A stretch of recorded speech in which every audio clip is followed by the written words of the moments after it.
2022년 3월 21일 한국 뉴스입니다. 코로나 오미크론 대유행 구간을 지나면서 코로나 누적 확진자 수는 930만 명을 넘어섰다. 지금의 발생 추이로 봤을 때 2, 3일 내에는 1천만 명을 넘을 것으로 보인다. 국민 5명 중 1명이 걸리게 된 셈이다. 정부는 코로나 유행이 계속 증가하고 있지만 오미크론의 높은 전파력으로 인해 거리두기 효과가 이전보다 다소 감소하는 등의 상황을 감안해 사회적 거리두기를 소폭 완화했다고 밝혔다. 오늘 21일부터 완화되는 사회적 거리두기는 접종 여부와 관계없이 가능한 사적 모임 인원이 6인에서 8인으로 확대되고 영업시간은 기존과 같이 오후 11시까지로 동일하다.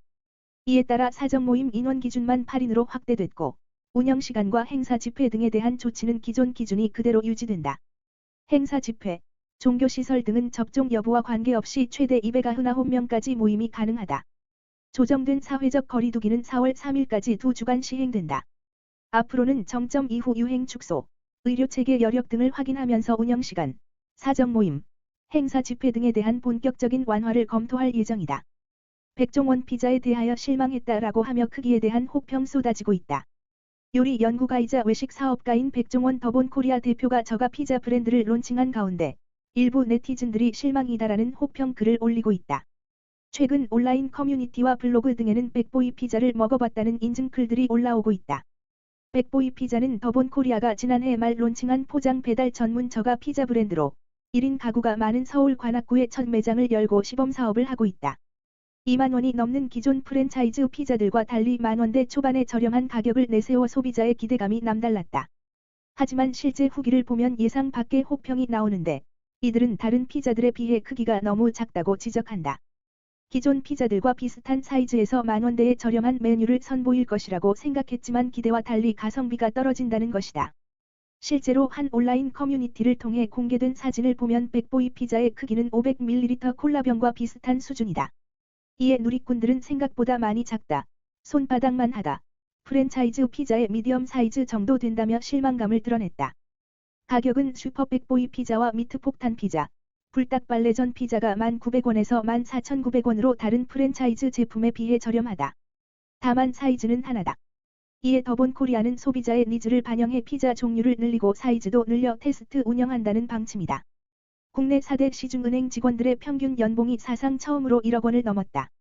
21일 4대 은행이 공시한 2021년 사업보고서에 따르면 KB국민 신한하나 우리은행 등 은행 직원의 지난해 평균 급여는 1억 550만 원으로 집계됐다. 2019년엔 9,550만 원, 2020년 9,800만 원이었다. 은행별로는 KB국민은행이 1억 1,200만 원으로 가장 많았다. 이어 신한은행 1억 700만 원, 하나은행 1억 600만 원, 우리은행 9,700만 원 순이었다. 증가폭 기준으론 신한은행 11.5%이 가장 컸고 KB국민은행 7.7%, 하나은행 9.3%, 우리은행 2.1%이 뒤를 이었다. 은행 직원의 평균 연봉이 오른 건 늘어난 순이익에 따른 것으로 풀이된다. 4개 은행은 지난해 2조 원을 넘는 역대급 실적을 기록했다. 이에 따라 성과급이 늘면서 평균 연봉도 오른 것으로 보인다. KB국민은행은 지난해 은행권 최대인 2조 5,908억 원의 순이익을 거뒀고 신한은행은 2조 4,944억 원, 하나은행은 2조 5,704억 원, 우리은행은 2조 3,755억 원을 거뒀다. 한편 4대 은행 직원 수는 지난해 말 기준 57,201명으로 전년 57,896명, 보다 622명 감소했다. 4대 은행 영업 점포는 3,019개로 전년보다 224개 줄었다. 우리나라의 보유세 부담이 경제협력개발기구 OECD 평균을 훌쩍 뛰어넘은 것으로 나타났다. 총조세 대비 보유세 비중은 물론 국내 총생산 GDP 대비 보유세 비중도 OECD 평균을 초과하면서 명백한 보유세 고부담 국가가 된 것이다. 이런 가운데 정부는 올해 부과될 재산세와 1가구 1주택자의 종합부동산세 등 보유세 부담을 2021년 수준으로 되돌리는 방안을 유력하게 검토하는 것으로 알려졌다. 20일 정부에 따르면 기획재정부와 행정안전부는 오는 23일 국토교통부가 올해 공동주택 공시가격 상승률을 발표한 직후 보유세 부담 완화 방안을 함께 내놓을 예정이다. 최근 더불어민주당이 1가구 1주택자 보유세를 2020년 수준으로 환원하겠다고 밝혔는데 작년 수준으로 동결하는 것이 다시 유력한 방안으로 떠오른 것이다. 더불어민주당이 6월에 예정된 지방선거를 의식해 부동산 보유세 완화에 시동을 걸었다. 지도부 일각에선 1가구 1주택자의 한 해 종합부동산세를 아예 면제해주자는 주장까지 거론되고 있다. 문재인 정부의 부동산 과세 강화 정책이 대선 패배의 주요 원인이라고 판단한 민주당이 지방선거를 앞두고 궤도 수정에 나섰다는 분석이다.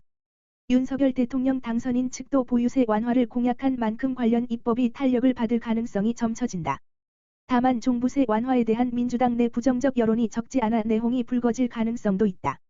5일 업계에 따르면 삼성전자가 지난달 출시한 플래그십 스마트폰 갤럭시 S22 시리즈가 게임 등 특정 어플리케이션을 이용할 때 성능을 떨어뜨리는 GOS 실행을 강제해 이용자들이 거세게 반발하고 있다. 삼성전자가 공식적으로 운영하는 삼성멤부스를 비롯한 다수 온라인 커뮤니티에서 GOS 실행 강제 방침에 항의하는 이용자들이 눈에 띄었다. GOS는 고차원 연산이 필요한 게임 등을 실행할 경우 GPU 성능을 조절하는 장치이다. 화면 해상도를 조절하고 성능을 인위적으로 낮추는 등 연산 부담을 줄여 스마트폰의 발열을 막아준다. 삼성전자는 갤럭시 S22 시리즈 이전에도 GOS를 탑재했지만 스마트폰으로 고성능 게임을 즐기려는 이용자들은 유료 앱을 사용해 GOS를 비활성화하는 게 가능했다. 하지만 이번 시리즈는 원 UI 4.0 업데이트로 GOS 탑재가 의무화됐고 우회 방법으로도 GOS를 삭제할 수 없게 했다. 삼성전자의 GOS 의무 탑재와 강제 실행은 전작 갤럭시 S21 시리즈에 발생한 발열 현상을 막기 위한 조치이다.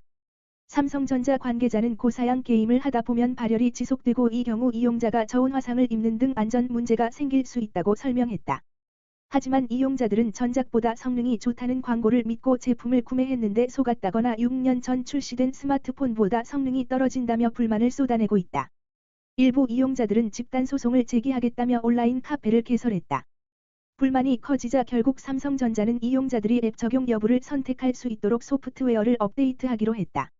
하지만 제품 출시 초기 시장 니즈를 제대로 파악하지 못했다는 비판은 면치 못하고 있다. 윤석열 대통령 당선인은 21일 경제 6단체와 도시락 오찬 회동을 한다. 윤 당선인은 이날 서울 종로구 통이동 대통령직인수위원회 사무실에서 전국경제인연합회, 대한상공회의소, 한국무역협회, 중소기업중앙회, 한국경영자총협회, 한국중견기업연합회 단체장들과 만나 기업 현안을 논의한다. 윤 당선인은 회동에서 새 정부의 산업정책 방향을 설명하고 재계의 애로 사항을 청취할 것으로 보인다. 경제분과 인수위원 등이 배석할 가능성도 있다. 윤 당선인은 대선 후보 시절 불필요한 규제를 없애고 기업의 창의와 혁신을 장려해 민간 주도의 일자리 창출을 늘리겠다고 공약한 바 있다. 윤석열 대통령 당선인은 지난 14일 청와대 집무실 이전 태스크포스 TF를 구성한 지 일주일 만에 집무실 용산 이전을 확정했다. 이 과정에서 대통령직 인수위 내부에서 한때 속도 조절론이 제기됐다. 그러나 윤 당선인은 제왕적 대통령제 극복이란 명분을 내걸고 속전속결식 정면 돌파를 선택했다. 윤 당선인은 지난 1월 27일 대통령이 되면 대통령실은 광화문 정부 서울청사에 구축할 것이라며 집무실 이전을 공약했다. 이에 따라 윤 당선인 측은 지난 14일 국민의힘 윤한홍 의원과 김용현 전 합참작전본부장 주도로 TF를 구성하고 본격 검토에 들어갔다. 윤 당선인 공약대로 처음엔 정부 서울청사가 이전 후보지 1순위였다. 하지만 보안 경호 문제와 대통령실 주변 통신 제한 등으로 인한 시민 불편 등이 제기되면서 후보지에서 제외됐다. 인수위 내부에선 현 청와대 비서동을 1년 정도 집무실로 활용하다가 단계적으로 이전하는 안도 검토된 것으로 알려졌다. 그러나 윤 당선인은 20일 오전 청와대로 들어가면 다시 나오기 어렵다며 집무실 용산 이전을 최종적으로 결정했다. 윤석열 대통령 당선인은 20일 용산 국방부로 대통령 집무실 이전 계획을 밝히면서 철회 가능성을 일축했다. 윤 당선인은 이날 인수위 사무실이 있는 한국금융연수원에서 진행된 기자회견에서 국민 여론이 안 좋으면 철회할 수 있냐는 기자들의 질문에 부정적인 입장을 밝혔다. 윤 당선인은 선거 과정에서 광화문에 포인트가 있는 게 아니라 청와대를 나와 청와대를 국민께 돌려드리겠다고 말했고 그 부분에 대해 많은 국민께서 좋게 생각해 지지를 보내셨다며 이 부분을 지금 여론조사로 해서 하는 것보다 정부를 담당할 사람의 어느 정도 철학과 결단도 중요하다고 본다고 말했다. 당선인의 철학과 결단을 존중해달라는 것이다. 문재인은 국민과 수시로 소통했다라고 민주당의 고민정이 다음과 같이 말했다. 고민정 더불어민주당 의원이 또 다시 윤석열 대통령 당선인을 맹비난했다. 윤 당선인의 청와대 집무실 용산 이전 추진이 빠른 소통을 차단하려는 노력으로 보인다는 이유에서다. 오늘 21일 고민정의 페이스북을 보면 그는 영빈관은 해외 정상급 국빈을 맞이하는 곳이 그 기능의 전부가 아니다며 세월호 피해자 가족, 독립유공자 및 유족, 평창 패럴림픽 선수단 등 정상 못지않은 귀빈들을 모셔 최고의 예우를 해드리고 싶을 때 쓰이는 곳이라고 적었다. 이게 뭔 개같은 소리입니까? 오늘도 시청해 주셔서 감사합니다. 구독과 좋아요 부탁드립니다.